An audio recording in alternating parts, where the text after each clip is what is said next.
Hedy Lamarr's identity as an intelligent individual was compromised due to her striking beauty, which she was known for around the world.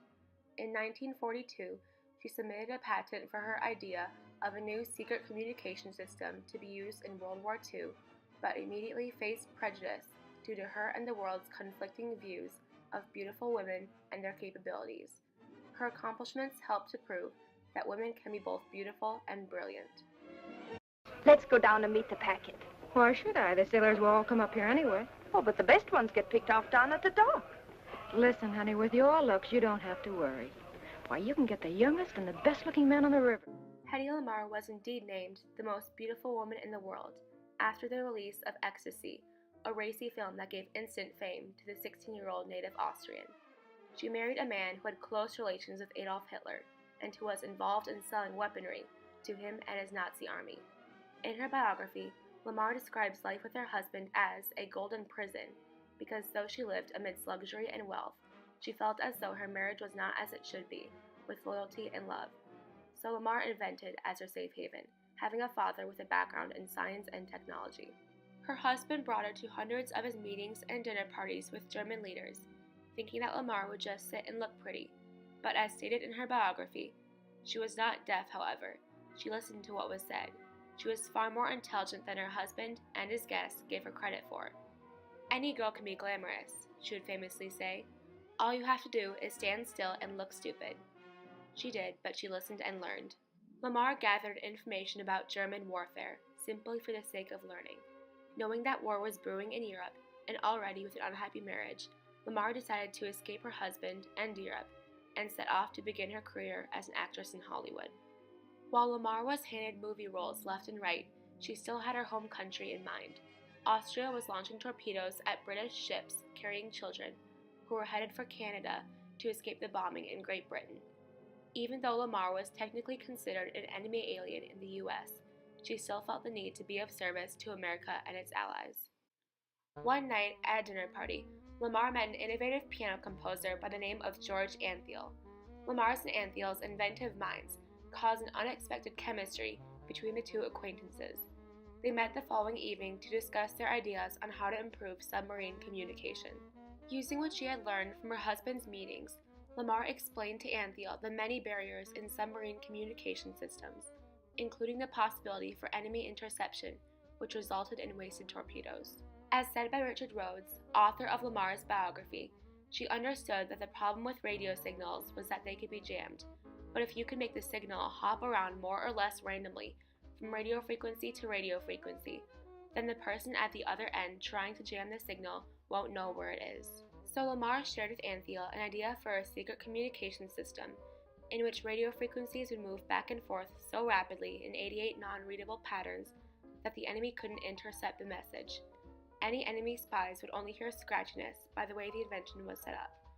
Lamarr knew Antheil would be a good source for help with her idea because of his musical experimenting with sound synchronization. An article by CBS News sums up both Lamarr and Antheil's idea into one question. If pianos could be synchronized to hop from one note to another, why couldn't radio signals, steering a torpedo, hop as well? The invention itself, which was based on the concept of frequency hopping, was made up of rolls of paper perforated with 88 fake patterns, 88 being the same number of piano keys on a keyboard, in such a way that the torpedo signal couldn't be intercepted until it hit the ship. Lamarr and Antheil sent their invention in to the National Inventors Council and were granted a U.S. patent number for their secret communication system. Lamarr and Antheil had no intention of developing their patent for profit. They donated their invention to the government solely for the purpose of defeating the Nazis. Antheil's son, Peter, commented on the matter. "It was a totally different culture then. I can remember it even as a small child, and it was kind of a reflection of the way people felt in those days, for George and Hedy to give the invention to the government to help win the war. There was a tremendous feeling of patriotism." But when the U.S. Navy saw Lamarr and Antheil's idea, they were skeptical of the unusual technological details of the invention. So when the Navy rejected the newly invented secret communication system, Lamarr still wanted to put her intelligence and abilities to use at the National Inventors Council in Washington, D.C. She even suggested she quit her acting career to serve the government for the sake of the war. Still, the government refused to do so. Instead, she was told that she should be using her looks and fame to raise money for war bonds. An article by the New York Times includes Lamarr saying to men attending a luncheon she hosted, in hopes of selling war bonds, "I'm here to help win the war. I think you're here to see what that Lamarr dame looks like."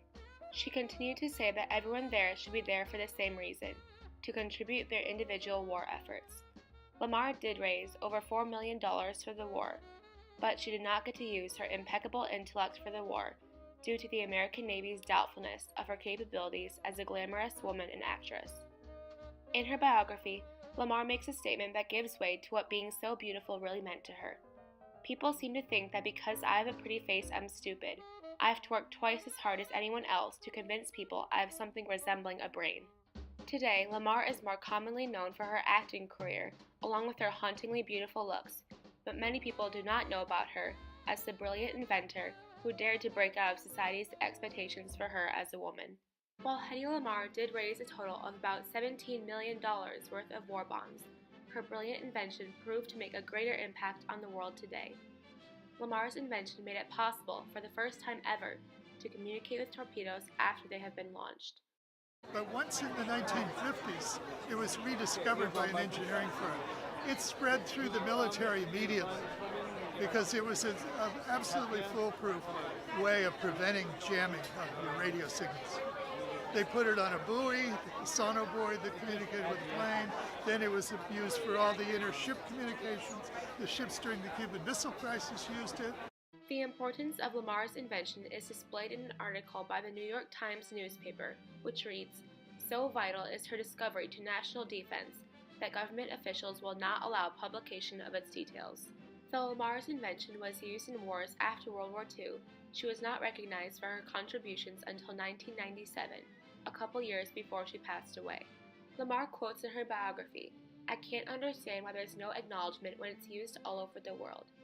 She never demanded attention for her accomplishments, but instead let her achievements speak for themselves, showing that, at least to Lamarr, some things are worth not being acknowledged for. Hedy Lamarr is said to be the founder of communications technology.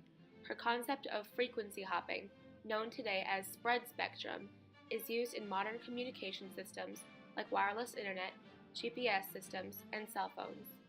Her invention allows people today to send messages via phone while limiting any interferences with signals from other devices. It has played a huge part in forming what the world is today.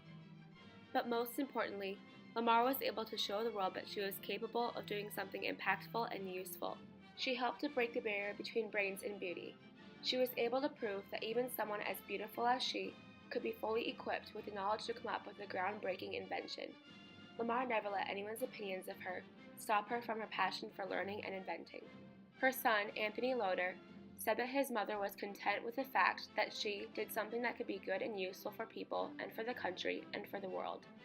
While today Lamarr is typically known as a ravishing, famous actress, the other side of her story reveals her true self as the strong, persistent woman who did not conform to the world's expectation of her.